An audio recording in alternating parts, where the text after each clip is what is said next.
Yeah, this comb, this is the comb, and these are the wattles. So all this. Frank Dudas knows chickens. He's raising more than 100 roosters, from blues to spangles to lacies. And they're laces, but they're noted for cutting. But Dudas doesn't raise cocks for food. He does it for show, and he does it for sport. It's something I was raised with. And our forefathers fought chickens. George Washington, Abraham Lincoln was a referee at times. Dudas was one of 21 people arrested Sunday morning at this farm in Medina County. He was at a cockfight. We were sitting there at ringside, and next thing I know, somebody busted, and they're like, this is a raid, and we just thought somebody was pranking. But it wasn't a joke. They were all charged with animal cruelty, and the farm's owner also faces a gambling charge. But Dudas says cockfighting isn't worth ruffling your feathers over. We're not hardened criminals. But you do know that it's illegal here in Ohio. Yes. But Dudas says it is legal in Louisiana, where he takes his birds, and he thinks this sport should be legal here. Have you ever been charged with this before? Or? First time ever. I'm 35 years old. Dudas wouldn't say whether his roosters were part of the 26 rescued from the fight, and he wouldn't show us any of the weapons put on their legs to intensify the fighting. I would never intentionally do anything to hurt an animal. I mean, you can see how well I raise these birds. But how he raises roosters isn't in question. What got him charged with animal cruelty is watching them die. 4 months have changed things on Francis Street. Snow now covers the sidewalk where Cookie Thomas ran for her life. The crime scene tape and the memorial that once reminded passers-by of where this little girl died is gone. But no one here needs a reminder. It's going to be sad forever, you know, because it happened right after she left my store. Marianne James took down the picture of Cookie that once hung in her shop. Too sad, she said.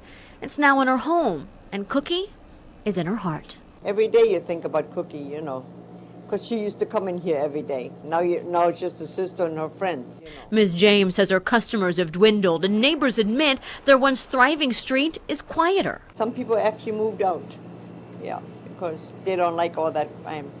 Moved out, ran, sold out. What happened to Cookie scared neighbors away, but surprisingly, this trial isn't the talk of Francis Street. There's no rally planned today, no call for justice, but it's not because people don't care. So I dropped what I was doing, and I run down, and there's Cookie on the porch bleeding. You see, neighbors like Sandy Drain can't move past September. Yeah, this is actually what she bought. So yes, the shelves have been restocked of Cookie's favorite foods. Time has passed and the sights have changed, but many here on Francis Street aren't ready for justice. You see, they're still expecting Cookie to walk by. Police officer killed in the line of duty this week. News Channel 5's Joy Benedict was in Hudson for the service and joins us now. Joy, these are never easy stories to tell. They're never easy to tell, and they're never easy for people to be a part of. Tracy Geraldine had only been a police officer for 2.5 years, just 24 years old, when he was killed in a traffic accident on Route 8 on Monday. And although his service to Boston Heights may be short, it certainly didn't stop hundreds from attending his funeral. It's a silence stirred by sacrifice. Hundreds of police officers stood still and quiet, patiently watching the flashing lights that signal the arrival of one of their own. Reason up! A salute to Boston Heights police officer Jared Dean. Those who loved him blinked back tears as his fellow officers carried his casket into his family's Hudson church. Then it was a sea of public service blue, but most in attendance never met this young man. Doesn't matter at all. It's out of respect. Law enforcement is considered a brotherhood. Officer Dean stopped on this road early Monday morning. He was clearing debris from the highway when a truck hit and killed him.